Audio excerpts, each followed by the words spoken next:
everybody welcome in. Let's get into this video regarding Nicola Bulley and the private investigator Michael Bland, who traveled to St. Michael's on the Wyre to do his own investigating regarding what his thoughts were on Nicola just falling into the river and passing away. And with that, let's get into it.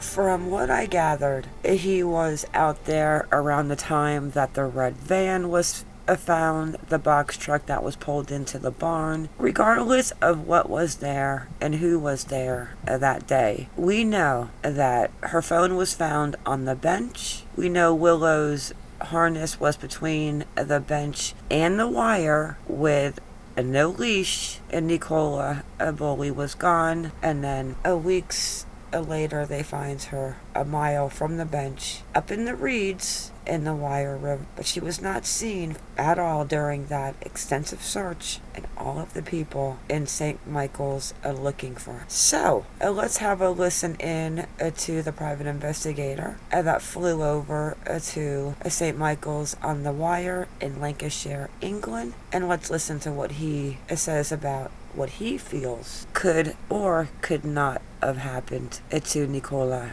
Bulley. Let's listen in. Hey guys, Michael Bland here of SAS Global Investigations. After speaking out on this Nicola Bulley case and then just being very curious on it, traveled to the UK here on this River Wyre where this occurred at, and just taking a look at the scene by myself, the bench, proximity to the river where they said the red van was, and everything else, just the environment here, and really seeing and getting a feel for in person what it looks like happened. And you know, at first, before there was little details out on the case, I really thought that there was mostly some type of accident that had occurred. But then once the full story came out and they had interviewed her spouse and talked to her friends and everything else, the red van thing came into the picture, the fact that there was no slide marks or crime scene really at the scene other than the phone left here on the bench, really started to change my mind over time. And the fact that there really, for a better lack of words, was no crime scene. They roped off the area and everything, but there was just this whole thing on in kind of sense, and that's where being an investigator you have to use your gut, but it almost seemed like she was more again, from the facts at hand, maybe taken away from the scene. And then the theory is, there's a lot of theories surrounding that she was later brought back and placed by the river due to the fact that she was actually not found originally. And the thing is they just, you know, for someone to just go set their phone down and just go fall in the river and drown, a lot of drowning deaths do happen every year, but then the red herring thing with the dog and then the whole tennis ball thing gets thrown in there, and people analyze and then overanalyze and come up with, you know, multiple theories on each thing. But as far as the evidence at hand, and then people are now analyzing the body language of the spouse and if he really was, you know, seeming genuine or not. And I think there's a lot of questions on that as well. You can never say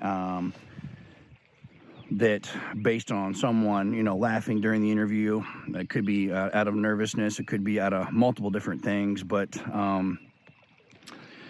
definitely it's always hard to say, or if the person is on medication due to the stress, or is due to the stress as far as, you know, his interviews were going. But the interviews along with other, you know, hundreds of other people, I think thousands of other people at this point, raised a lot of red flags and a lot of questions. But as far as just, you know, sitting there and having a work call and then, you know, just falling in the river and drowning after, like I said, after the evidence, it's all came to light, it sounds less likely to me now. I think there's much more to the story. And unfortunately, you see some of these, you know, prominent families or then become prominent investigations, and people want to add to all the mystery. But unfortunately, there's usually actually very little mystery behind these things, and it's usually some type of family or immediate friend, employee, employer that is usually involved or responsible. People that are around you, they know what's going on. They know the answers to this.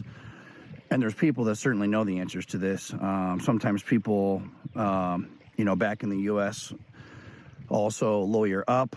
They don't make any statements, give any account of what happened, and they frankly just shut down. So I think that coming here and seeing this now and just getting a feel for it, and also the fact, like I said, witnesses, I think the key factor in the case is when the witnesses are saying there's a red van parked there. To me, again, that's what on this last video I made was a huge selling point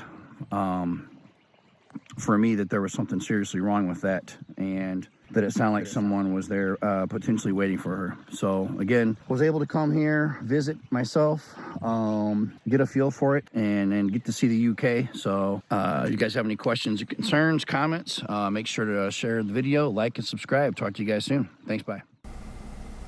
He flew all the way to the Wyre River just to look at it himself and tells us his thoughts. What are your thoughts on what the private investigator has said? Because I stand by how I felt from the beginning. And we have about 6.5 weeks until the coroner comes out with the inquest. So I guess we have to wait and see. But I still have that email that Kaz and I received regarding the house on Amuse where Nicola's family owned it and her and Paul lived. It is not a caravan park. I've said before, it is actually a detached house. So please drop your comments. And I'm going to say it again. I pray that Nicola's family hires maybe this private investigator, since he is an international PI. But with that, it is a wrap. Everybody, thank you for coming in. Please make sure you click that like, the subscribe, and the bell for notifications so you do not miss the next time we drop a video or go live. Everybody, have a good day or good night wherever you are in the world, and stay vigilant. I am out.